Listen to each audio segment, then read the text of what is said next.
I'm Yuvna, a fourth-year biological systems engineering student at Plaksha University. From a very young age, I've been extremely excited by biology and hence BSc was a natural choice. When I was applying to Plaksha, I talked about how I wanted to work in the field of reproductive health and make a change there.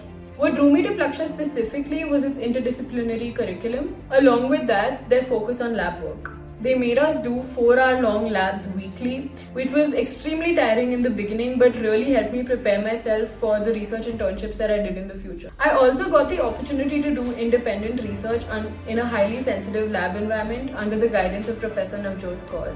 This gave me the confidence to then step into larger universities and do research there.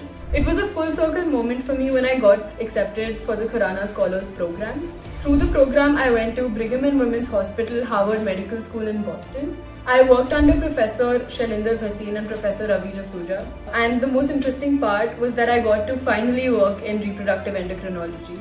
I worked on trying to understand the binding mechanisms of steroid hormones such as estradiol and testosterone with binding proteins, namely human serum albumin and alpha-fetoprotein. I did this through biophysical techniques such as fluorescence spectroscopy and equilibrium dialysis. This sort of research has broad implications in IVF and reproductive medicine. It was extremely interesting to me that real clinical problems were taken and then worked upon.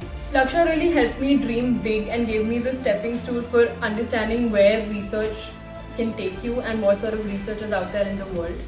And I'm extremely grateful for the support that the faculty and the team at Plaksha gave me through this process. After my research, I plan on doing masters in bioengineering and I've been fortunate to be accepted at UCSD and UPenn. And I'm really excited to see where this journey of working on reproductive health takes me.